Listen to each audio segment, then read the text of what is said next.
Bom, pessoal, boa noite. Então, em primeiro lugar, agradecer ao Marcelo a participação. O que eu queria só falar é o seguinte, eu queria explicar só um pouquinho da história, por que a gente parou aqui hoje falando de linfedema. Obviamente que linfedema não é uma doença neurocirúrgica. Se fosse perguntar isso aí há um ano atrás, provavelmente nem o Marcelo ia imaginar que ia estar aí falando disso, 2 anos atrás. Mas, na verdade, tudo começou com um projeto que a gente tem de neurocirurgia vascular, de microcirurgia vascular cerebral, e isso acabou levando a gente a ter contato com outras áreas. Então, da microcirurgia vascular do nosso projeto, foi um passo para a super microcirurgia, o nome é meio brega, mas o nome é esse mesmo, e daí a gente começou a lidar com outras situações, até de outras especialidades, que a linfedema não é, obviamente não é ligada à neurocirurgia, mas o tratamento em si veio um pouco para o nosso lado do que a gente estava trabalhando. Então, é curioso quando você começa a mexer com alguma coisa que não é convencional, como foi o caso do nosso trabalho, que acabou que abriu um tanto de janelas. Hoje a gente conversa de situações diferentes do que eu conversava há um tempo atrás. A gente fala aí de Alzheimer de uma maneira diferente, uma abordagem, uma visão diferente. O linfedema também entrou nessa história. O Marcelo foi bastante audaz, né, porque de uma visão teórica, não tem nem um ano que a gente estava conversando isso do ponto de vista teórico, e ele foi para a prática, aí eu fui com ele, e na prática, com resultado muito bom. E foi por isso que a gente animou a fazer essa aula hoje. Então, eu vou passar aí a aula para o Marcelo, eu vou cortar a minha imagem aqui também, depois eu volto. Fala, Marcelo. Ok. Obrigado, Leonardo, pela introdução. Acho que o Leonardo falou bem, né? Nós somos neurocirurgiões, somos colegas de trabalho de longa data, e ao longo da aula vocês vão entender o porquê que nós entramos nessa área, que a princípio é uma área que, desculpa a opinião de outras pessoas aí, mas é uma área meio nebulosa ainda, né? Uma área meio aí desconhecida, meio incerta, meio até pelos cirurgiões vasculares, pelos angiologistas, é uma área ainda meio um pouco nebulosa, na minha opinião. Isso é que eu tenho sentido. Então, eu vou falar de maneira tranquila, volto a falar que quanto mais eu for interrompido durante a aula, mais feliz eu fico. Eu percebo que vocês estão prestando atenção, não estão dormindo, e que eu vou poder esclarecer a dúvida de todo mundo. Então, o linfedema, né, o nome é o Dr. Leonardo, nós somos do Serviço de Neurocirurgia e de relativamente pouco tempo para cá, de 2, 3 anos, a gente também se intitula microcirurgião, tanto aqui em Belo Horizonte como em Salvador, que a gente tem operado conjuntamente nas duas cidades, porque a neurocirurgia, o que a gente mexe, o que a gente trabalha, a neurocirurgia é uma especialidade muito ampla, que mexe desde o cérebro, da coluna, de nervo periférico e outras coisas, mas a gente pode falar com certeza absoluta e com segurança absoluta que microscópio e tudo feito no microscópio é com a gente mesmo. Eu acho que não tem outra área da medicina que o microscópio avança tanto e a gente sabe tanta coisa sobre microscópio do que a neurocirurgia. Por isso, a gente a gente é microcirurgião atualmente, a gente investiu muito nesse treinamento, nessa formação, e tanto do ponto de vista acadêmico como clínico, e a gente tem total segurança para falar sobre qualquer procedimento microcirúrgico em qualquer parte do corpo hoje em dia. Essa foto tirada da internet, de fonte desconhecida e pública, eu acho que ilustra muito bem o linfedema, que talvez algumas pessoas não saibam com detalhes o que é o linfedema, mas uma visão bem simples não, bem rude, né? A palavra simples foi errada, é bem rude da coisa, é como se tivesse uma estrada praticamente abandonada, um sol de 40 graus, torrando tudo, e de repente alguma coisa nasce ali. Então, isso aí pode ser realmente, e para muita gente, para muitos dos meus pacientes que eu tenho tido contato aí todo dia, toda semana, esse galinho, essa plantinha nascendo no meio de uma estrada, no meio do deserto, vamos imaginar aqui, realmente significa muita, muita, muita coisa. Então, próximo aí, Léo. Então, só para introduzir, além da gente ser neurocirurgião, além da gente ter o domínio da microcirurgia, nós desenvolvemos modelos de treinamento em microcirurgia baseados em placenta humana, isso mesmo, placenta humana. Já tem 15 anos que eu mexo com isso, já tem 10 anos que a gente trabalha cientificamente com isso, e a gente já tem mais de 13 artigos publicados em revistas americanas de alto impacto, e a gente já tem dado curso pelo mundo inteiro sobre microcirurgia. Semana passada eu fui aqui em Belo Horizonte, antes da pandemia tinha sido em Zurique, Estados Unidos, Roterdã, etc. E isso deixa a gente muito confortável nessa relação com a microcirurgia. E foi a partir desses cursos, e literalmente rodando o mundo, que a gente conheceu mais aí hoje em dia, eu devo ter contato com mais de 500 cirurgiões que trabalham com microcirurgia ao redor do mundo, quer seja neurocirurgião, plástico, otorrino, até urologista, etc.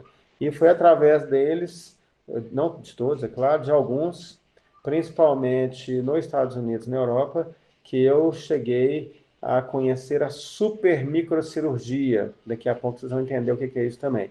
Passa o próximo, por favor. Né? Então, essa foto, a foto da esquerda, mostra com a setinha aí, Léo, isso. Essa foto é uma foto feita de um procedimento microcirúrgico, de uma anastomose de vasos, né?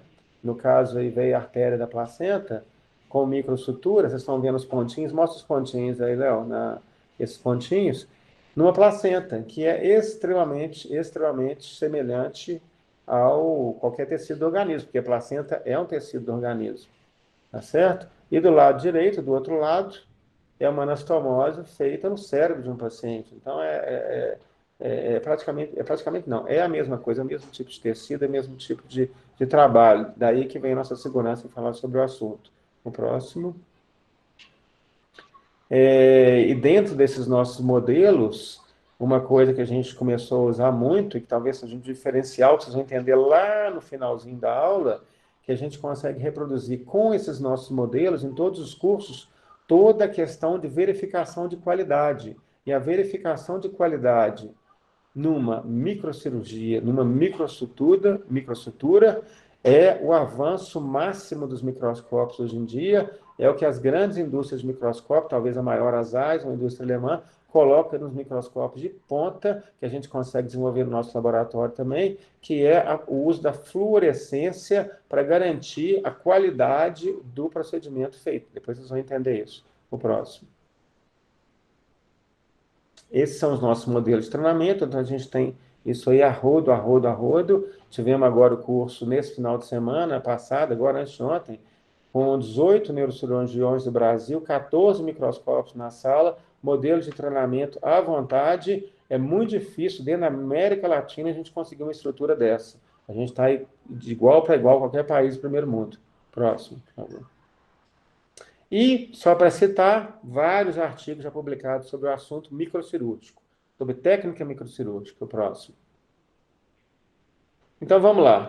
Então, foi através dessa palavra aí, super microcirurgia, que eu cheguei no linfedema.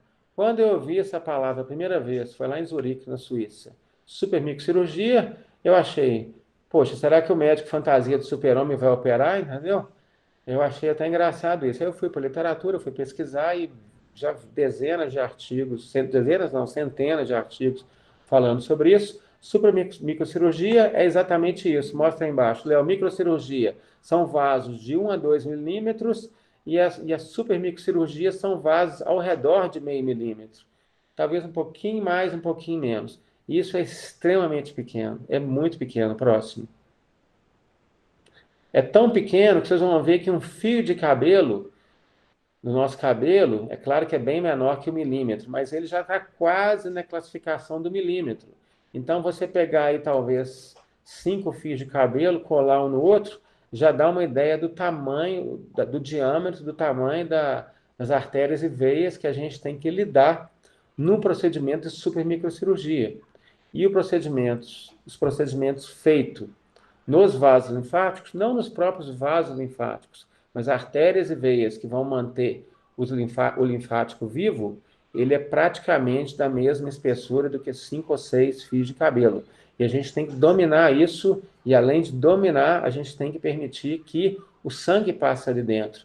Então, é um procedimento extremamente delicado. Não significa que o cirurgião tem que ser bom ou ruim para executar o procedimento, ele tem que ser treinado.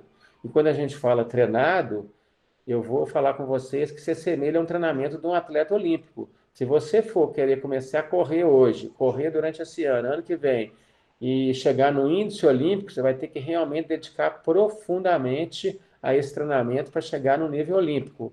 Não estou comparando, não estou nos comparando a um atleta olímpico, mas só estou falando que o treinamento ele tem que ser extremamente intensivo. Então, qualquer médico hoje que queira praticar a supremicrocirurgia, é claro que ele pode praticar, mas ele vai ter que passar uns bons anos treinando para conseguir uma boa a realização do procedimento. Próximo, por favor. Aí é só para ilustrar, você tem aí, mostra aí, Léo, o grande aqui no canto esquerdo, um tubo azul, comprido, depois o tubo vermelho. Essas são artérias e veias. A artéria leva o sangue do coração para o tecido, a veia leva o tecido para o coração. E elas vão se ramificando, ramificando, ramificando, até chegar do lado direito, mostra lá do lado direito, Léo, do outro lado.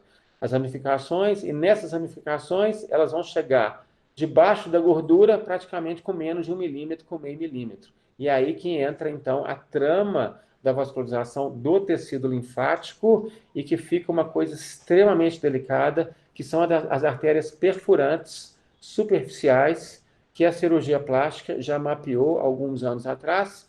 E no nosso meio, por questões aí variadas, ninguém está certo, ninguém está errado, não existem talvez tantos cirurgiões plásticos aptos a lidar com esse tipo de tecido, o que não é o caso do Japão, dos Estados Unidos, da Coreia, onde existem serviços de cirurgia plástica especializados em suturar esse tipo de tamanho de vaso, que é o nosso caso.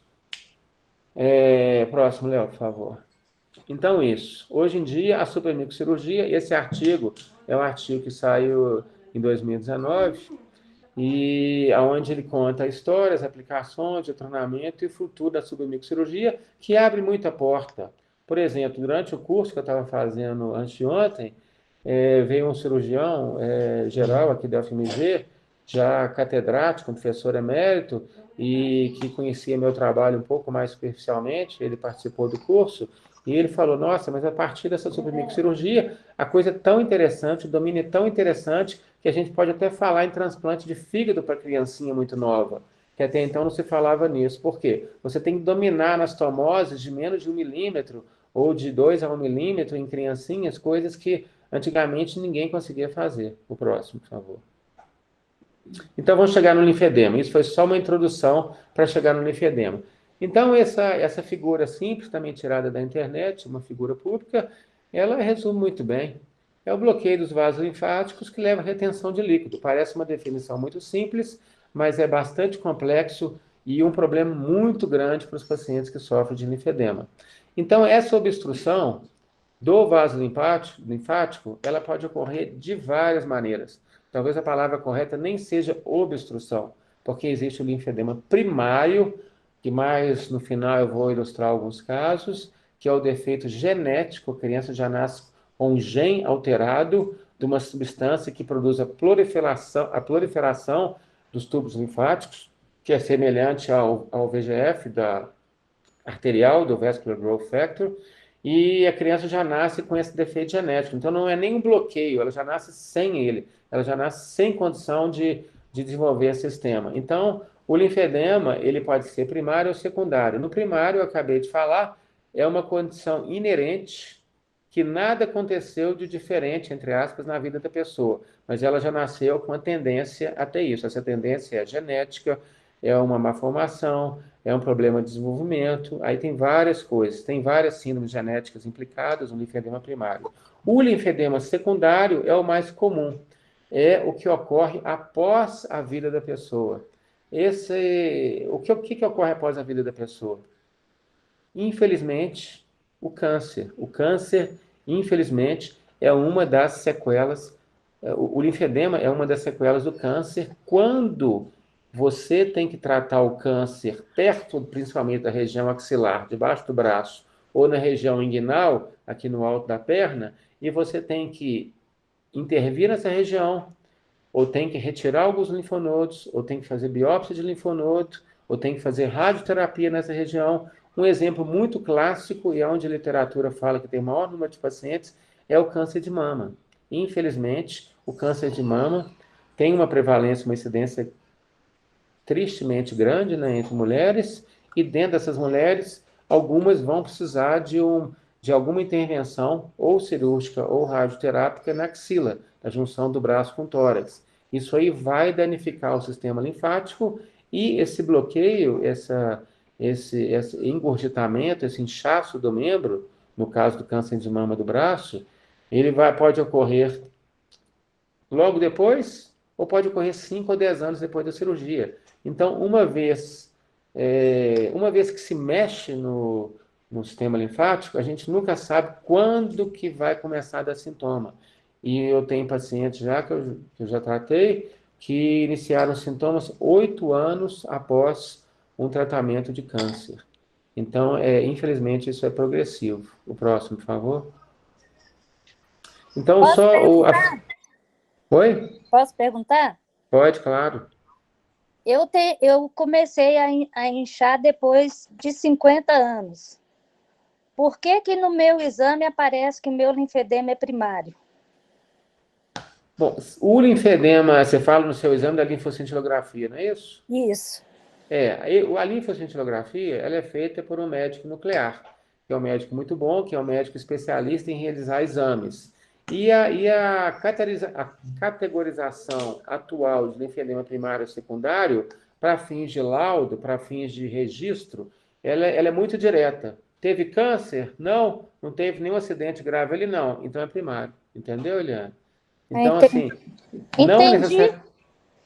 entendi, mas é difícil de compreender, porque Mas você depois não de tem que 50 compreender. anos, Você não tem que compreender. Infelizmente, essa é uma definição teórica. E tudo que a gente define teoricamente, na prática, tem várias nuances. É difícil, entendeu? O médico tem que escrever uma coisa ali. Você teve câncer ou teve uma cirurgia grande ali, um acidente ali? Não. Então, o seu é primário.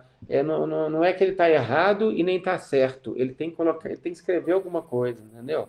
Né? entendi. E no seu caso, e algumas doenças, alguns problemas, a gente acaba não compreendendo 100% a origem deles, e alguns deles a gente fala que é idiopático, a gente não sabe explicar o porquê.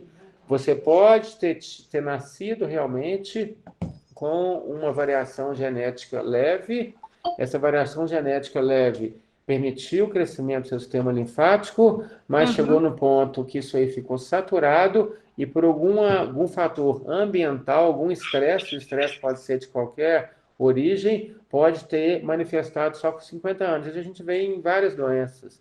Então, o que ele escreveu lá não significa que ele está certo, mas também não significa que ele está errado. Significa que ele escreveu o que ele tinha em mãos. Tá Entendi. certo? Tá, Deixa a gente obrigada. angustiado, mas não tem solução. Então, nessa imagem do slide aí, à esquerda, mostra aí, Léo, esse é um linfonodo. E é importante mostrar que são bolinhas, né? São feijõezinhos muito, muito, muito, muito pequenos. E esses vasinhos que entram e saem, que vocês estão vendo as setinhas pretas entrando e saindo, a gente tem artérias, veias e o sistema linfático. E dentro dele, estão vendo essas manchinhas aí, que cor que é essa? É rosa? Rosa não, né? Meio roxo, né? O linfonodo, ele funciona por duas funções principais no organismo. Uma é participar de um sistema de bomba, como se fosse um pequeno coraçãozinho que permite a linfa circular, essas são as definições modernas, e o segundo, que é super importante, o linfonodo são as estruturas mais responsáveis por células de defesa do nosso organismo. Eles são extremamente eficazes com linfócitos T. Acho que na pandemia do Covid, aí muita pessoa ouviu falar em sistema imune, linfócito T, então ele é um tecido extremamente rico em linfócito T. E isso tem implicações no câncer e nas infecções. No lado direito, esse boneco desenhado aí, mostra em verde aí toda a trama linfática, e a gente já pode perceber, acho que depois vai ter algumas imagens, que os linfonodos, a cadeia de linfonodos situa-se principalmente aí debaixo do queixo, na região do pescoço, na região da axila, na região do tórax, na região da barriga e na região inguinal. São os principais sítios do linfonodo. Próximo, por favor. Aí é só ilustrando uma cirurgia de câncer de mama, nessa seta aí à esquerda, injeta-se um azul de metileno mesmo, corante, no braço do paciente, e para depois abrir e fazer uma pesquisa de qual linfonodo está corado de azul, que é uma pesquisa de linfonodo sentinela, para onde que no braço aquele linfonodo ele está drenando a drenagem linfática do braço. O problema todo, como eu falei do linfedema secundário ao tumor de mama, é se faz uma biópsia, que é chamada do linfonodo sentinela, na região da axila, e essa biópsia danifica o mesmo linfonodo ou a cadeia de linfonodos, sempre vai ter uma principal, que é o responsável pela drenagem, nesse caso aí, do braço. Então, se você biopsiou ali, se você danificou ali, era uma coisa necessária fazer, mas infelizmente a paciente vai ter sequela daqui a um tempo. Esse tempo a gente não sabe quanto que vai ser, mas vai ter. Próximo, por favor. Então, isso aí, tem alguns slides em inglês, mas eu vou traduzir para todo mundo. Esse é só para falar o quê? Dentro desse tanto de palavras aí embaixo no canto direito, por que a gente está falando de tratamento de linfedema? Em última instância, é para melhorar a qualidade de vida, não tem outra coisa. Todo mundo sonha, todo mundo que tem linfedema sonha em melhorar a qualidade de vida. O próximo aí. Bom, então o que a gente tem? Tem vários slides em inglês, porque a literatura em português é muito pobre. Isso tudo foi tirado de artigos internacionais, já autorizados, já em domínio público. Então, a gente tem, esse slide é importante, a gente tem 4 estágios. Do lado esquerdo aí, está escrito stage, estágios, do lado direito, sintomas. Então, a gente tem o 0, 1, 2 e 3.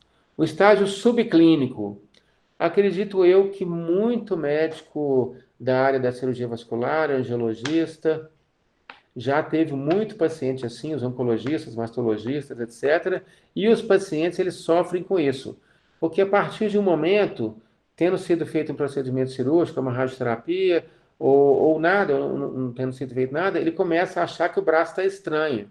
Ele não consegue definir o que está acontecendo com o braço, tem hora que ele sente que está doendo, tem hora que ele sente que está formigando, tem hora que ele sente que ele está pesado, tem hora que ele sente que ele está um pouco bobo. Isso aí é muito difícil o médico no início, a não ser que a pessoa tenha um problema muito focado numa região específica, o médico atribuir isso aí a um problema do sistema linfático, e é o sintoma mais comum. Se você for perguntar para vários pacientes com tumor de mama, que foram submetidos a algum procedimento maior na mama, que teve uma ampliação para a região torácica lateral, né, debaixo aqui da axila ou na axila, todos não, mas a grande maioria vai relatar um desconforto desse e o médico não vai saber o que fazer com isso. Depois, no estágio 1, os sintomas permanecem e o braço começa a ficar um pouquinho maior. A pessoa nota que ao vestir uma camisa ou alguma coisa, está ficando um pouquinho mais apertado e acha aquilo estranho. No estágio 2, que é o moderado, então o estágio 1 é o estágio, vamos dizer assim, o precoce. O estágio 2, o 0 seria o silencioso, o 1 o precoce, o 2 o moderado. Apesar do desconforto, apesar do inchaço, a pessoa já nota, ela sai na rua e alguém já olha para ela já se sente desconfortável e vê que já tem uma simetria, vê que um está diferente do outro. Paralelo a isso, muitas vezes, na maioria das vezes, já ocorrem alterações cutâneas. Pequenos cortes que cicatrizam mais difícil, vermelhidão na pele, coceira, pele mais seca, tudo isso vai acontecendo. Por quê? Porque o fator proteção dos linfócitos T, dos linfonodos, que não estão mais fazendo a função deles pelo motivo X aí que aconteceu com a pessoa, não conseguem manter a imunidade daquele membro, daquele braço ou daquela perna. E o estágio 3 é o estágio severo, o que realmente já impossibilita até a vida da pessoa. Aquele membro fica tipo uma elefantíase, né? Ele pode impedir a locomoção, ele pode impedir o movimento do braço, ele pode impedir o movimento da mão. Fica uma coisa assim muito grosseira e, infelizmente, muito triste e muito limitante para a pessoa. Próximo, por favor. Então, aí nós temos as figuras aí do braço e da perna, Notam-se que o estágio 1, 2, 3 e 4 das duas figuras, e na perna, talvez o estágio 4 inferior no canto direito da tela, você já tem a famosa elefantíase, que é uma desconfiguração, é uma coisa assim, infelizmente, muito triste de ver a pessoa com isso, né? Pelo limite funcional, psicológico e social que a pessoa tem. No braço também, estágio 4 eu já vi aí em cima, eu já vi pacientes piores que essa foto aí, mas há uma deformidade significativa e impeditiva da pessoa a realizar qualquer ato, pode ser social, funcional, etc. O próximo. Bom, então a gente falou por que nós chegamos até o linfedema, a gente definiu um pouco o linfedema primário e secundário, a gente mostrou aí o que é o sistema linfático, e agora nós já graduamos o linfedema em 0, 1, 2 e 3, mostrando fotos, e agora a gente vai falar como que a gente vai diagnosticar que uma pessoa tem linfedema. Primeiro ponto é, toda pessoa que tiver um inchaço, principalmente que apareceu súbito, ou que não apareceu súbito, que vai progressivamente aumentando, tem que procurar um clínico. Tem que investigar o coração, o rim, o pulmão, etc., para ver se não está tendo alguma insuficiência cardíaca, uma hipertensão pulmonar, uma insuficiência renal, o que não tem nada a ver com o sistema linfático. Uma vez clareando essa parte, a parte cardíaca, renal, etc., é muito importante procurar um angiologista, um cirurgião vascular, para ver principalmente a questão do retorno venoso, para ver a questão de varize, para ver a questão de trombo profundo. Essa parte é super importante. Isso geralmente é feito com Doppler, pode ser feito com método de imagem avançado hoje em dia. Então, isso aí é da parte da vascular. E não notando nenhuma alterações nessas estruturas que eu acabei de falar, é então indicado iniciar uma investigação do sistema linfático. Como é que a gente investiga o sistema linfático hoje em dia? Tem 3 maneiras de investigar. Aliás, 4 maneiras. Eu vou falar 4 maneiras. Uma, que é a maneira clínica mesmo. O inchaço do linfedema, ou o próprio linfedema, ele tem características clínicas que diferenciam, por exemplo, de uma insuficiência renal, de uma insuficiência cardíaca, talvez de veias varicosas, de trombose profunda. Então, isso é domínio médico de fazer esse diagnóstico clínico. Segundo lugar, a linfocintilografia, que a Eliana já citou aqui, que é o exame que é o exame de ouro, que é o que dá o diagnóstico certeiro, mas é o menos definido, é o exame que menos mostra detalhes do sistema linfático. O que é a linfocintilografia?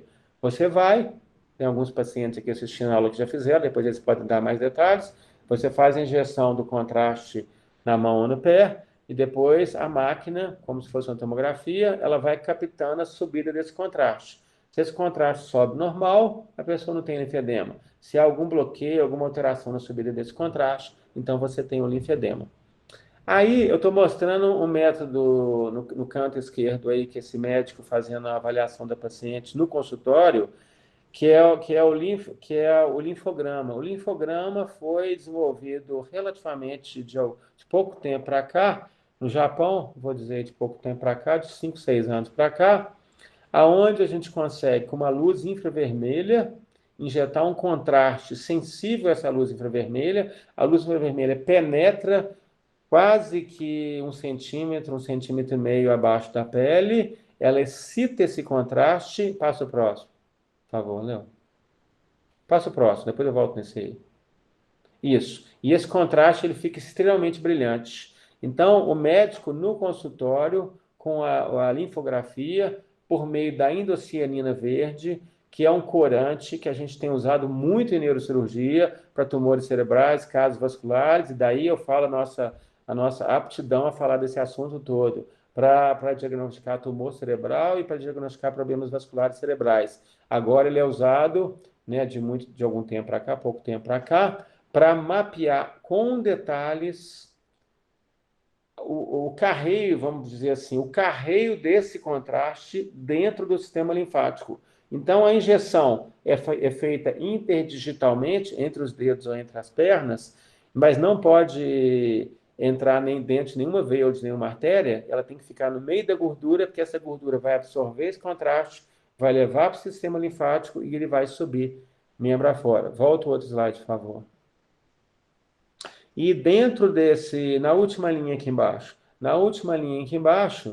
mostrando esse contraste está em preto e branco, ele não tá colorido de verde, é simplesmente uma tonalidade do aparelho, e você pode notar, mostra aí, Léo, com o seu pointer no canto inferior esquerdo da tela, essa linha branca, isso, do outro lado, essa aí também, essa linha branca subindo, que seria um caso normal, do lado, esse que eu tinha mostrado antes. Você já vê um certo bloqueio, uma certa estenose do vaso linfático.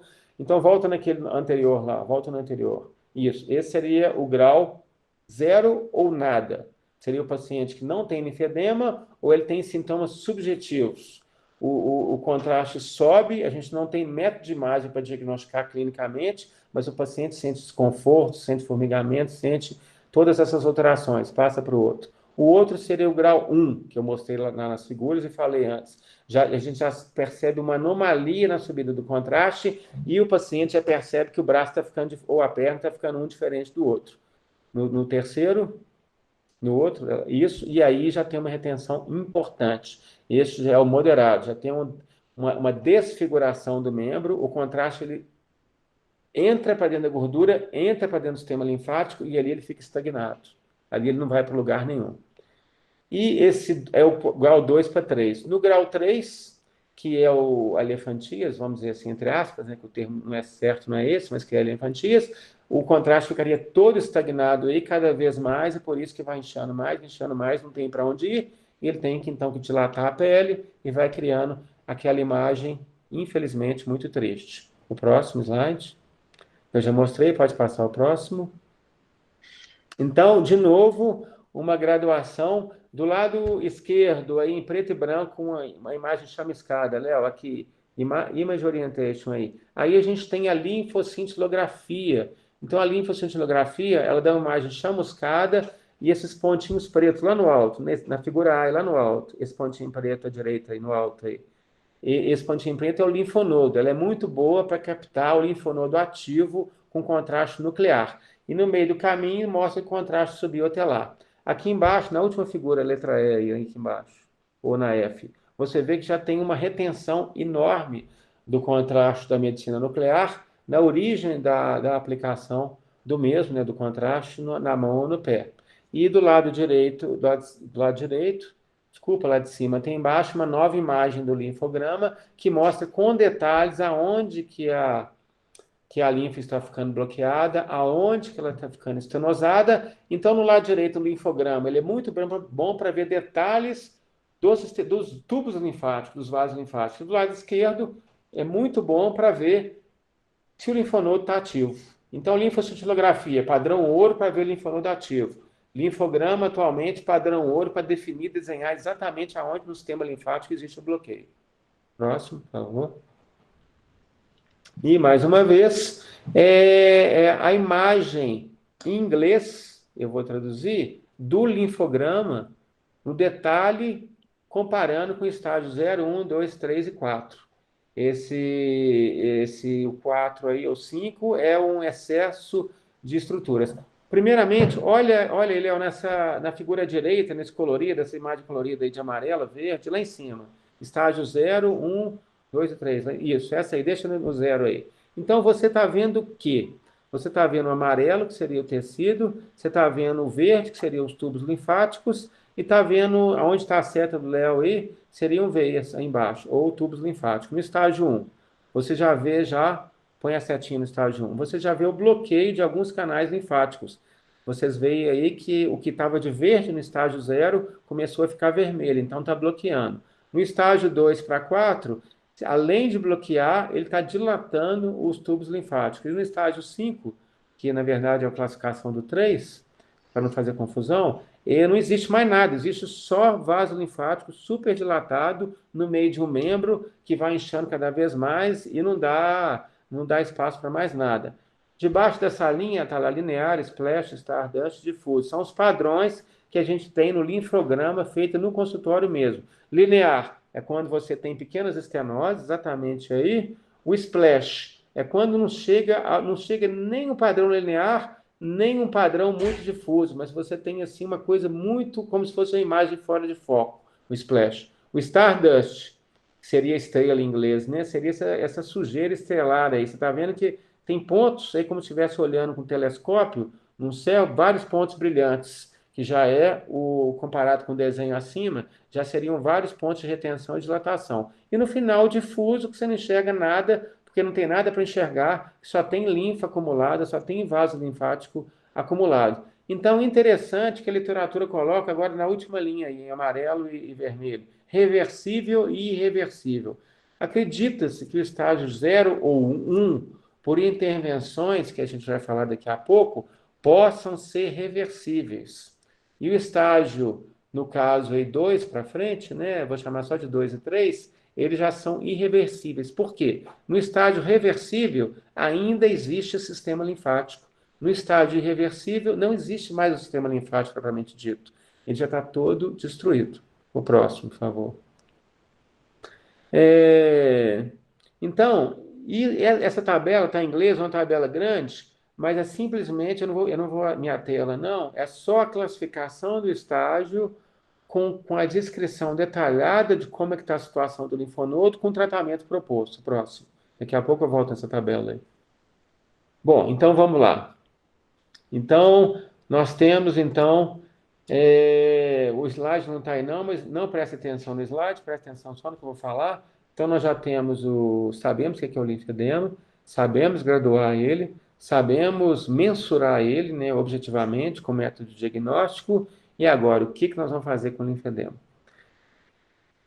Todo mundo sabe, os médicos que já trabalham com isso há mais tempo, os pacientes que já sofrem disso há mais tempo, todo mundo sabe que o tratamento convencional, que é um tratamento muito bom, que ele tem muita ação, independente de qualquer origem, que é o tratamento de drenagem linfática, fisioterapia especializada, bandagem, meia elástica, luva elástica, compressão, elevação do membro, etc. Esse é um tratamento muito bom, porque a drenagem linfática. Volta um slide, Léo, por favor. Vê se você consegue voltar. Volta outro. Isso. Então vamos lá, estágio 0. O que a gente tem? A gente tem o tubo linfático com pequenos bloqueios. Então a drenagem linfática é fantástica, porque ela consegue ir vencendo esses bloqueios, consegue ir desinchando. A meia, a medida compressiva é muito boa. Então por isso que fala-se que é reversível. O problema é quando passa desse estágio para o estágio 1, que essa drenagem linfática, essa bandagem, essa meia compressiva, todos esses métodos, eles precisam de ser feitos quase que diariamente para resolver. Então, você está vendo clinicamente que uma drenagem linfática que resolvia, talvez aí uma vez por semana, uma vez a cada 15 dias, aí um tempo mais passado, ele começa a ter que ficar bem mais frequente, porque existe uma insuficiência do sistema linfático em cada vez maior em toda a extensão do membro. Então, isso não consegue resolver mais. No meu ponto de vista, da experiência que eu tenho até hoje, eu acho que quando a drenagem linfática, a bandagem, o enfaixamento, etc., etc., ele começa a fazer um efeito muito curto, clinicamente, eu acredito que a pessoa já está indo do estágio 1 para o estágio 2. Se não for feita nenhuma intervenção, da que nós vamos falar daqui a pouco, infelizmente, isso tende só a piorar. Apesar da reversibilidade da literatura de estágio 1 e estágio 0, na clínica, eu acho que vários outros colegas podem compartilhar essa opinião, chega no momento que mesmo o braço não tão inchado no momento, ele começa a ficar pouco inchado todo dia, todo dia, todo dia, e que ele só tende a piorar, ele nunca vai melhorar. Essa é a minha observação. Então, esse tratamento conservador, ele é o já conhecido aí há muitos anos. Bom, dos tratamentos invasivos, a gente tem 3 tratamentos hoje. Vai para o próximo, Léo, por favor. Não, volta mais um, volta. Nessa tabela que eu falei que eu não ia falar, mas eu vou acabar falando, na última coluna direita aí, Proposed Surgical Treatment. Exatamente, vocês estão vendo algumas siglas aí, não é? Então, vamos lá. CDT, LVA ou VLNT. São siglas em inglês. Então, CDT, nós acabamos de falar, é o tratamento tradicional de drenagem linfática, bandagem, etc, etc. Agora, então, no estágio 2 e 3, obrigatoriamente, a gente talvez que eu falo que a literatura está bem forte nisso, não é nem um talvez, é o que acontece.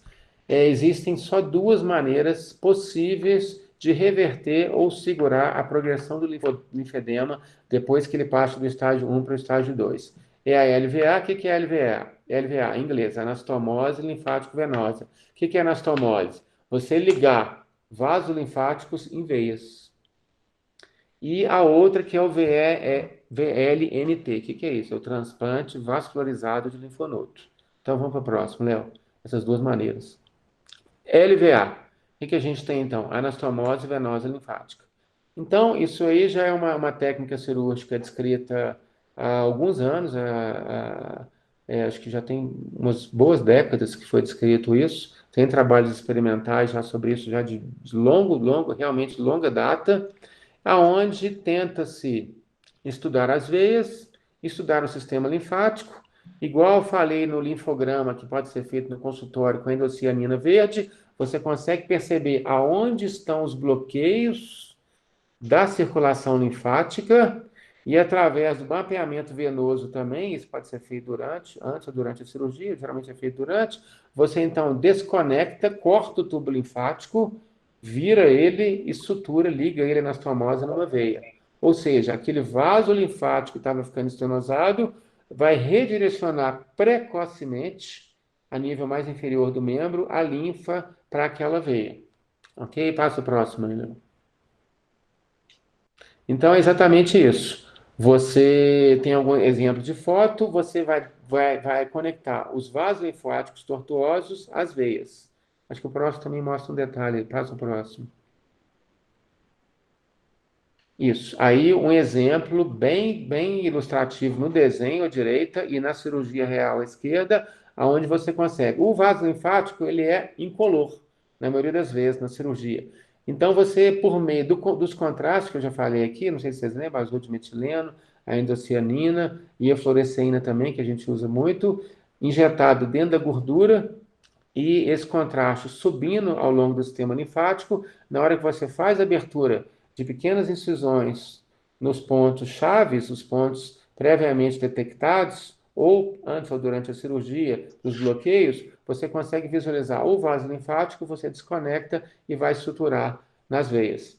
Então, esse é o procedimento do LVA. É um procedimento muito bom, é um procedimento que já garantiu a vários pacientes no mundo todo, é bem mais clássico ele, um certo alívio e uma certa diminuição da piora do linfedema, mas, infelizmente, em alguns casos, e principalmente no linfedema primário ou no linfedema secundário a câncer, onde realmente foi feita uma invasão muito grande na axila ou na região inguinal, a partir do momento que você faz essa ligadura do vaso linfático na veia, ela funciona por um tempo, mas depois a própria degeneração, que é progressiva do sistema linfático, vai estenosando esse vaso linfático que foi ligado, e a cirurgia, que no momento ela foi efetiva, depois de algum tempo ela perde a efetividade. Infelizmente, eu já tive a oportunidade de conversar com alguns cirurgiões vasculares que fazem esse procedimento, e essa é uma observação que acontece com uma certa frequência. O próximo slide.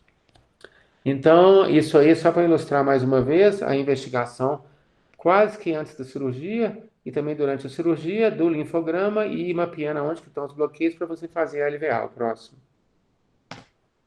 Bom, então agora, entendido o tratamento da anastomose venosa linfática, a gente vai falar agora, talvez, no assunto mais recente do linfedema, sobre o tratamento de linfedema, que é o transplante de linfonodo. Transplante de linfonodo é um assunto ainda que eu vejo, pelo menos aqui em Belo Horizonte, outras cidades que eu já conversei com vários médicos, é um assunto ainda bastante desconhecido de vários médicos, e não é culpa deles, não é, porque é um assunto bastante recente, né? Então, o transplante de linfonodos, Ele foi descrito primariamente no Japão em 2016. Ele começou a ter aplicação grande no Japão e na Coreia em 2017, 2018, e nos Estados Unidos a partir de 2019. Então a gente está falando de pouquíssimo tempo de lá para cá. E de lá para cá, se você entra no PubMed, que é um site na internet do Instituto Nacional de Saúde americano, onde concentra as maiorias das publicações científicas de alto impacto, você vê um crescimento 2020, 2021, um crescimento assim exponencial de publicações sobre transplante vascularizado de linfonodos. É muito grande o número de artigos que sai toda semana. O próximo. Então, passa o próximo, depois eu volto nesse aí. Passa o próximo também, desculpa aí estar avançando, mas é que tem uma... Esse, pronto. Essa figura ilustra muito bem o que a gente está falando. Então, eu já falei lá no início da aula, tem uns númerozinhos pequenininhos aí, dos sítios de onde a gente encontra linfonodo. Debaixo do queixo, na região submentoniana, na região cervical, em cima da clavícula, na região axilar e torácica lateral, na região abdominal interna, entre o intestino, entre o estômago e o intestino grosso, a região inguinal e a região inguinal. Esses são os principais sítios. Então, a técnica, a teoria do transplante vascularizado de linfonodo é muito bonita e muito simples. Você vai pegar linfonodo aonde funciona muito bem e transplantar para onde não funciona ou está deficiente. A definição realmente é bela. Eu gosto muito dessa definição. Tem dois problemas grandes dentro dessa definição, que é o que a ciência moderna está tentando resolver. Um é, se você tirar o linfonodo de uma região boa e transplantar para uma região ruim, aquela região boa pode virar uma região ruim no futuro, né? Então você tem que ter muito cuidado na seleção da doação, de onde que vai se doar os linfonodos, para não causar o linfedema adicional nessa região. E o segundo problema é a técnica cirúrgica. Como eu já falei, não é uma técnica cirúrgica, não é uma técnica microcirúrgica, é uma técnica super microcirúrgica. Porque ao retirar você não vai tirar um linfonodo, você tira um tanto de linfonodo que está ali inserido na gordura, que dificilmente você vai visualizar o linfonodo. Você vai ter que tirar em azul e vermelho aí do lado, no canto inferior esquerdo da tela, as arteríolas e vênulas, que são vasinhos extremamente pequenos, e você vai ter que ligar nos vasos extremamente pequenos da região receptora, da região que vai receber o transplante. Então, tem dois problemas no transplante: não causar mal ao lugar que você retirou e não e conseguir fazer a ligadura, né, vamos dizer assim, a palavra é essa mesmo, a anastomose, ligadura das veias e das artérias. Então, por exemplo, regiões debaixo do queixo e região cervical, elas são regiões relativamente seguras do lado direito. Do lado esquerdo tem o ducto torácico, que é um grande tubo que drena toda a linfa do nosso organismo para passar para o sistema venoso. Então, ela é feita geralmente do lado direito. E são regiões que, a princípio, não trazem não trazem complicações ou quase que nenhuma complicação em relação à piora do linfedema nessa região. O problema, eu já fiz transplante retirando essas áreas, o problema é que você não consegue um pool, uma quantidade de linfonodos muito grande, mas justifica, não tem nenhum problema não. A região da axila, ninguém mexe na axila, porque mexer na axila seria quase que suicídio, seria retirar a linfonodo da axila, seria quase que fadar a pessoa a ter linfonodo daquele membro. Então, axila esquece.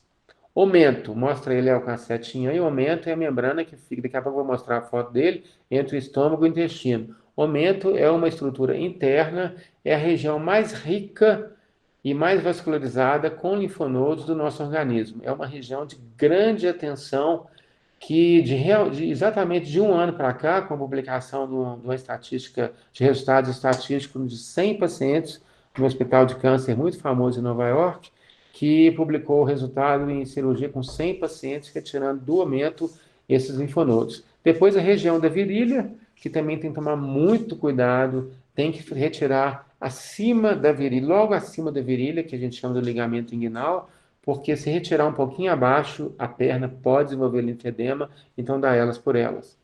Volta um pouquinho o slide, Léo, por favor. Volta mais um.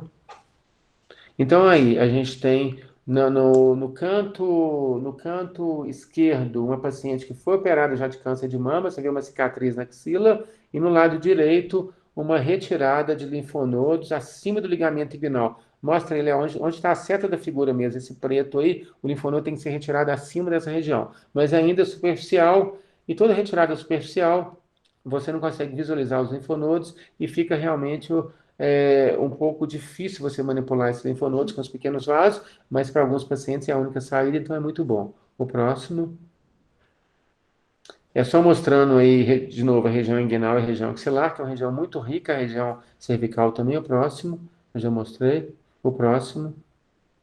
E aí tem um estudo da Coreia que foi muito interessante, publicado já há 3 anos atrás, que quase que solucionou o problema de se você for tirar linfonodos da região inguinal, principalmente, que da região axilar ninguém mexe, porque o risco é muito grande, você usar o método de duplo contraste. O que é o método de duplo contraste? Olha aqui na foto, Léo, no pé, você dá uma injeção entre os dedos do pé de um contraste na gordura, um contraste azul, e aqui na barriga, assim, na gordura da barriga mesmo, debaixo do umbigo, no meio da gordura, você dá a injeção do contraste verde. E na hora que você abre a região inguinal para retirar os linfonodos, você vê se está corado de azul ou de verde. Se tiver corado de azul, você não pode tirar de jeito nenhum, porque você está tirando linfonodos que vão drenar a linfa da perna. Então você tem que tirar os linfonodos corados de verde. Essa é uma solução muito boa encontrada pelos coreanos há 3 anos atrás. O próximo. E esse aí, eu falei que tinha 3 procedimentos, 4, né? Não, 3. E esse é o quarto procedimento, que já foi descrito há vários anos, que é um procedimento bastante agressivo, que é um procedimento que guarda-se apenas para os pacientes que são extremamente graves, e mesmo assim o grau de satisfação do paciente é pequeno, mas é o que ele tem, que chama o procedimento de Charles. O que é o procedimento de Charles? Charles foi um cirurgião plástico inglês que há vários anos, várias décadas, descreveu esse procedimento, aonde se faz a retirada da pele, do subcutâneo e da gordura. Mostra aí na foto inferior com um campo verde aí. Então você descasca a perna, no caso do linfedema na perna, descasca a perna do paciente, deixa o paciente com uma ferida viva, respeitando apenas a parte da musculatura e do osso, e a foto lado direito, a foto C. E ao longo de 6 meses a perna vai cicatrizando e a imagem final é essa. Conheço não, já vi relatos de alguns pacientes que fizeram esse procedimento de Charles, que não tinha outra alternativa, porque era impossível andar, mas o resultado estético não é o objetivo dessa cirurgia. O objetivo da cirurgia é aliviar o peso e possibilitar a pessoa de andar, mas o resultado final é essa imagem C aí. Seria uma cirurgia drástica, mas é o que existe para o linfedema extremo. O próximo. Então, vou citar alguns exemplos clínicos de pacientes que a gente atendeu ou nos foi referenciado, preservando a identidade e preservando a idoneidade dos pacientes. Eu não vou colocar nome nem nada. Então, esse paciente é um paciente que a gente atendeu no início do ano. É uma história muito curiosa, porque ele foi tratado de um câncer, um homem, de um linfoma, e teve que fazer um esvaziamento axilar do braço esquerdo há 15 anos atrás. Na época fez uma cirurgia ampla com radioterapia, foi uma coisa bastante extensa. Ele ficou curado do câncer e ele, depois de 8 anos, muito tardiamente, depois de 8 anos, ele começou a notar diferença do braço esquerdo com o braço direito, e ele não conseguia mais usar o relógio no pulso esquerdo, não conseguia mais usar blusa social no braço esquerdo. Foi feita a linfocintilografia, que está aqui à direita da tela.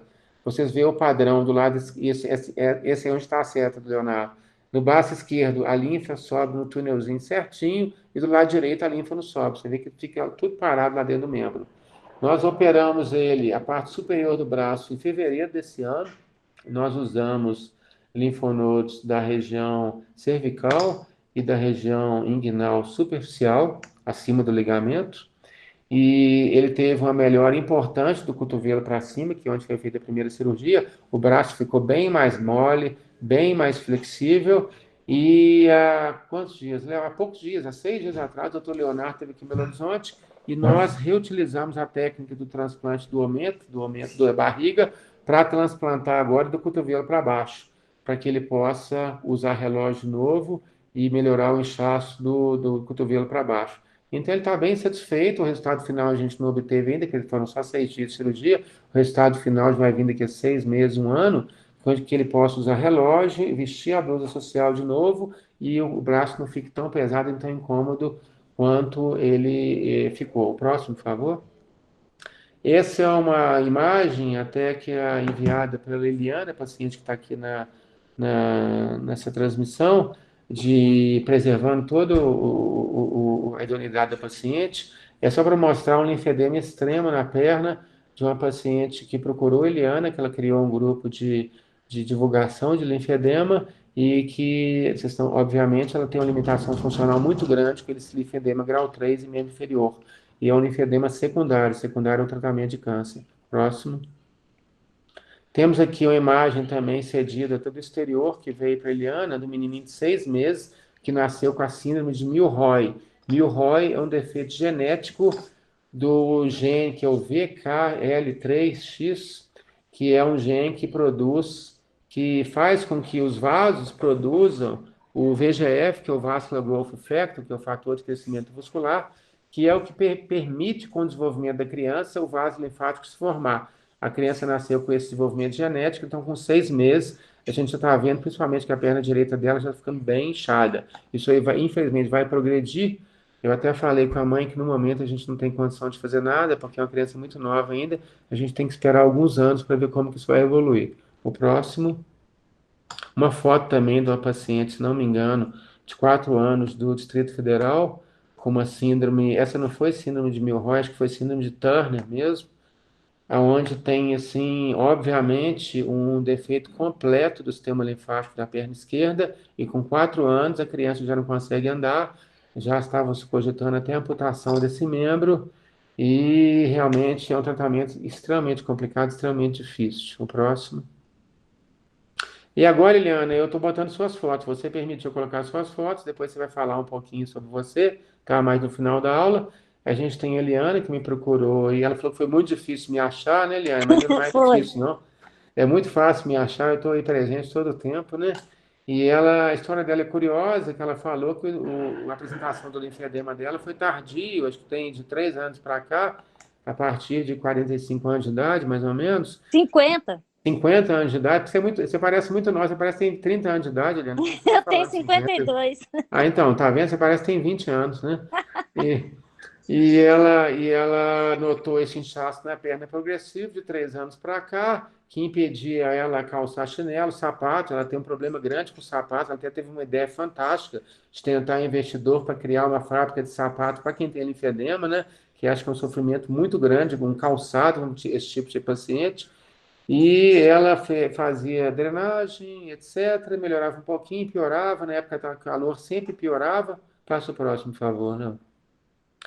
E então a gente vê que em alguns dos melhores momentos ela conseguia calçar uma sandália bastante apertada, sapato, acredito eu, para não conseguir calçar mais. O próximo. E a gente levou ela para a cirurgia há praticamente 2 meses atrás, né, Eliana?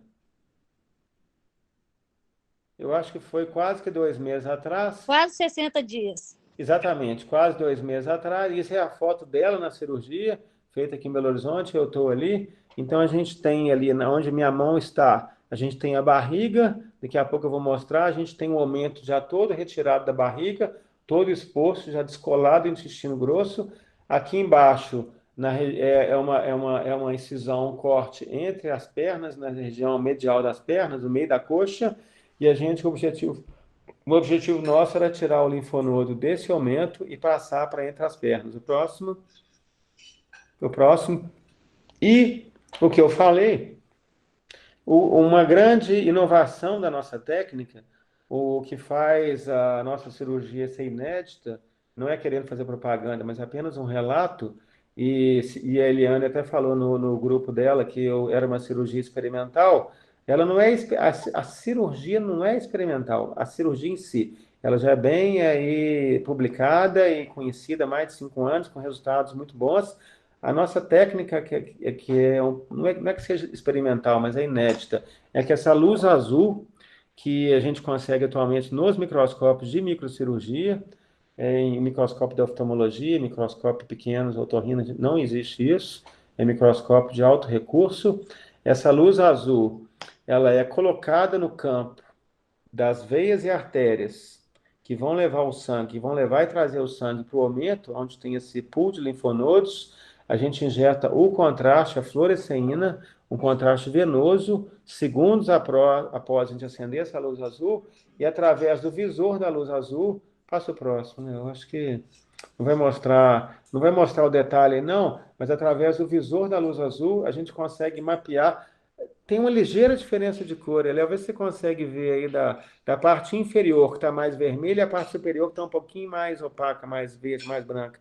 Então, esse é o contraste, e o contraste ele vai entrar para as áreas mais vascularizadas. O que significam isso? Para as áreas que mais recebem sangue. O que significa isso? Para as áreas mais vivas, mais capazes de levar a uma regeneração do tecido linfático.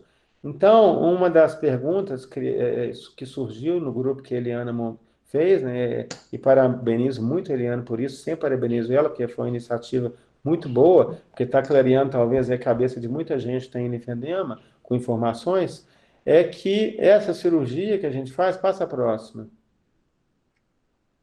Passa a próxima, depois eu volto nessa foto, passa a próxima, a próxima. Aí é a cicatriz da barriga da Eliana, já acho que quanto tempo, Eliana? Acho que 40 dias depois, mais ou menos, né? Que você mandou essa foto, 45 dias?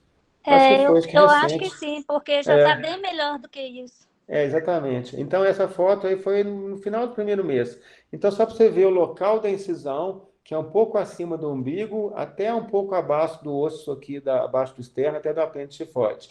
E é uma dúvida que surgiu, e essa dúvida é muito boa, que perguntaram, mas por que eu não posso fazer isso aí com a videolaparoscopia, que é muito menos invasivo?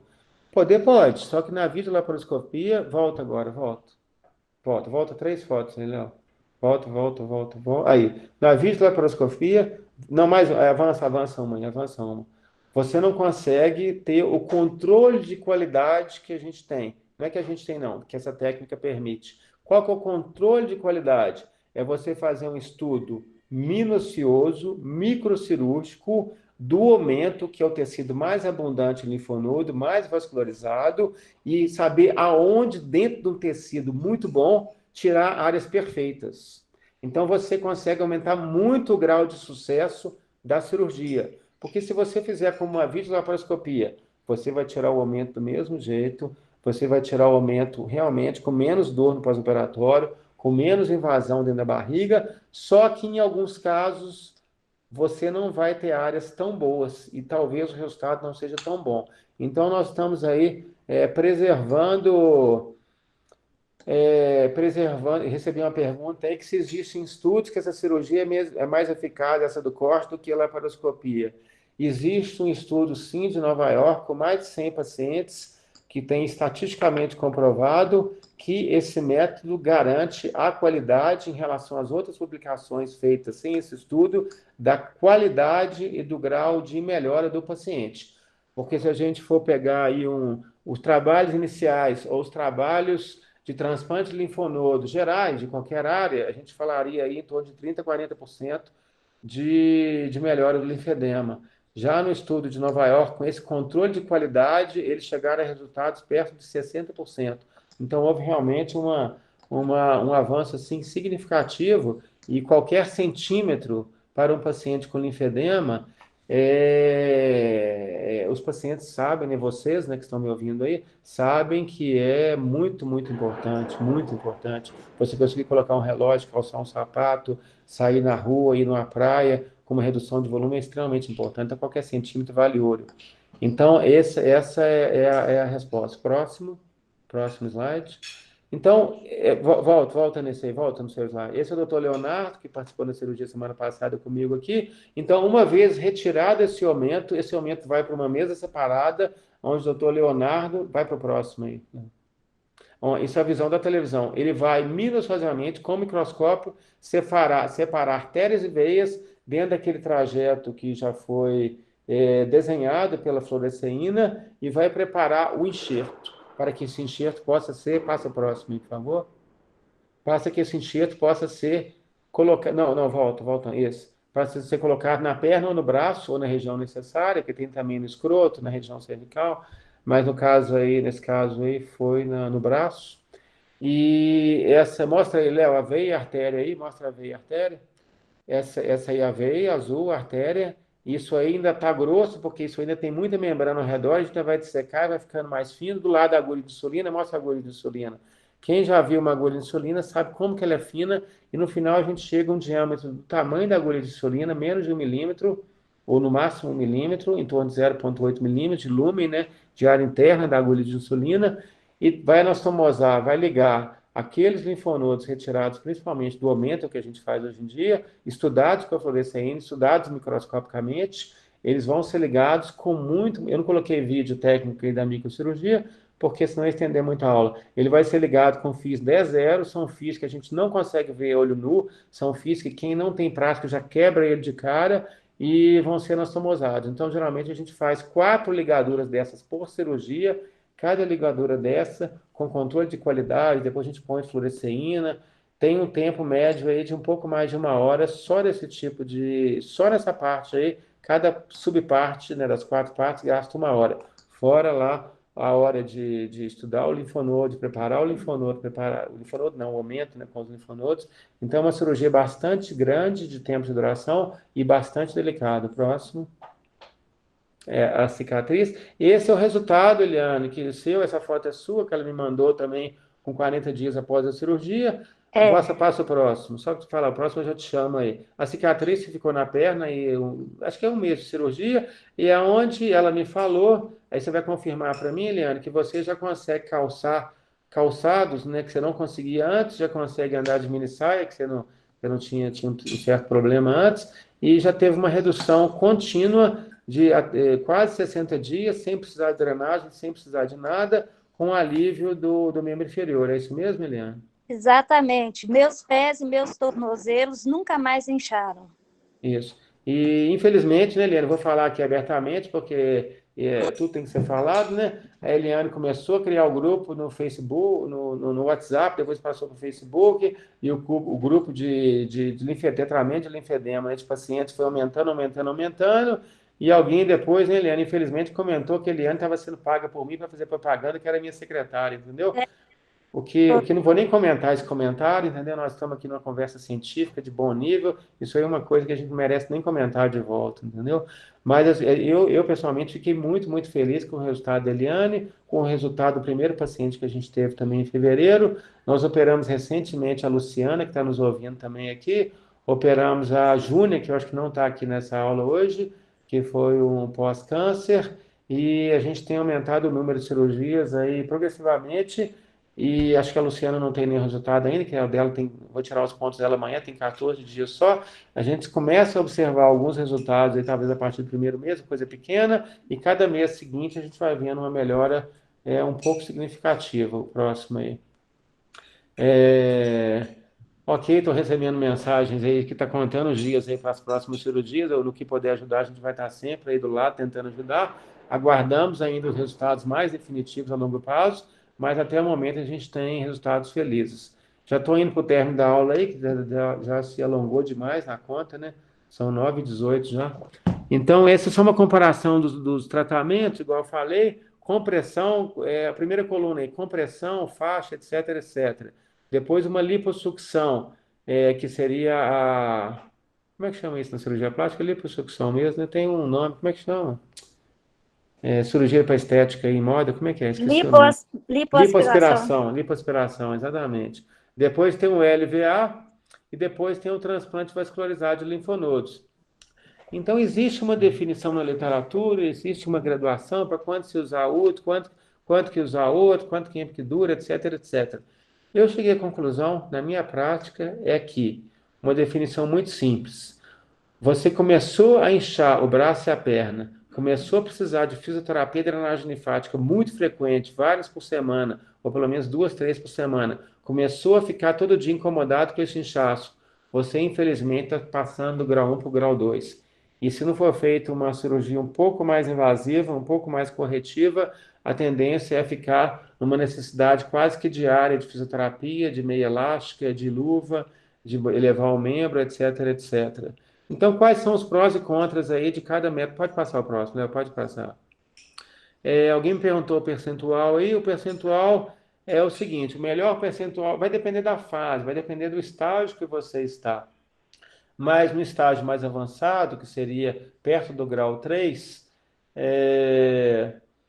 perto do grau 3,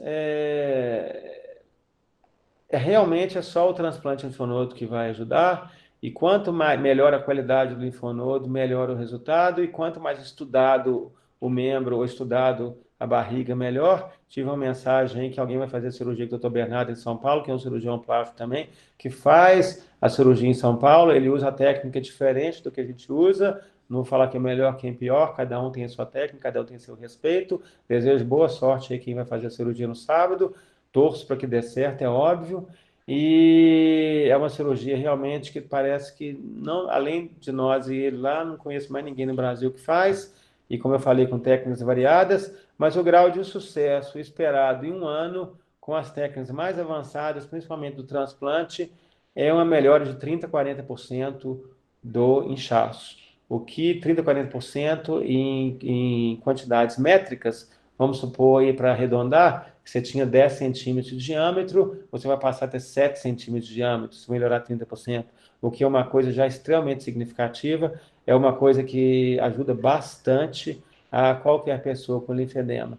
E a minha tendência hoje não é que eu quero ser invasivo, quero operar todo mundo, eu quero resolver tudo, eu quero falar milagre, etc, etc, etc. Eu vou responder essa pergunta já no minuto, Graziano. É que se você está começando a inchar frequentemente, eu acho que a intervenção ela tem que acontecer. Sabe por quê?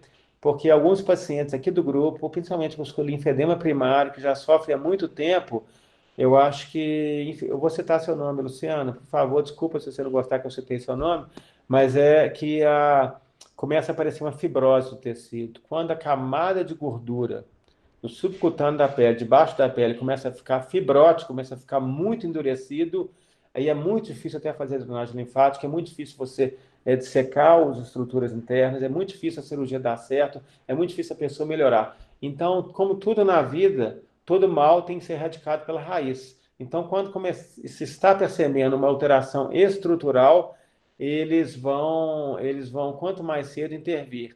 Se vai ficar livre da compressão, se vai ficar livre da drenagem linfática, vai depender muito do que eu acabei de falar, vai depender muito, muito do grau de comprometimento do subcutâneo, da gordura, se já tem um alto grau de fibrose. Por exemplo, na elefantíase, a fibrose é tão grande que mesmo você transplantando o linfonodo para lá, você não vai conseguir chegar, os vasos estão totalmente rígidos, não vai ter como o sistema linfático ele progredir ali dentro, que já está tudo muito duro, muito rígido.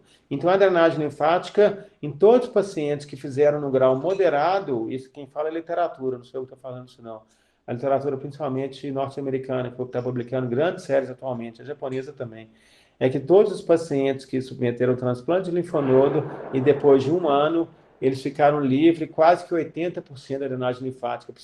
Fariam assim, de uma vez a cada 2 meses, só para dar um reforço, mas assim, aquela questão maçante, massiva, ela foi abandonada e alguns ficaram até sem fazer a drenagem linfática, apesar de que o acompanhamento pelo fisioterapeuta, que eu não falei aqui do fisioterapeuta, mas é extremamente importante o acompanhamento em todo momento do fisioterapeuta especializado em sistema linfático, ajuda demais, tanto no pré, como logo depois da cirurgia, como a longo prazo. Mas alguns pacientes, sim, eles podem ficar, não livres, mas eles podem ficar um pouco melhores Estou vendo aí que está chegando as mensagens. E essas mensagens que vocês estão mandando, de casos específicos, aí no final da aula, quem quiser sair, sai, quem quiser ficar aqui, fica. Eu fico aqui à vontade respondendo a pergunta de todo mundo, não preocupa não. Então, esses graus aí de ficar livre da fisioterapia, livre da bandagem, que é o sonho de qualquer um, isso é possível sim, não em todos os casos, mas em alguns casos, depende do nível, mas é possível. Mas o acompanhamento ele é importante. O próximo slide, por favor. O próximo. E acho que eu terminei. Então, acho que eu falei demais aqui, falei 1h30 quase. Falei 1h30 quase e gostaria muito de agradecer a atenção de todos, gostaria de agradecer especialmente aos pacientes que estão aí, aos pacientes que já depositaram confiança em mim, aos pacientes que futuramente poderão depositar confiança. Eu não estou aqui para fazer propaganda, não estou aqui para fazer propaganda enganosa, não estou aqui para beneficiar ninguém, eu estou apenas falando de uma habilidade que a gente tem um domínio, que é a microcirurgia, de uma área que a gente não mexia antes e que a gente está tendo um conforto de mexer agora e que o nosso objetivo é ajudar todo mundo no que for possível, ok? Muito obrigado a todos aí. Muito bom, Marcelo, acho que foi bem claro, né? Está cheio de perguntas aqui, mas acho que foi claro, acho que todo mundo entendeu bem, acho que quem é leigo, quem não é, acho que gostou. Bem, ficou muito bom. Eu vou ligar meu vídeo aqui, agradeço profundamente aí, todo mundo ter gostado.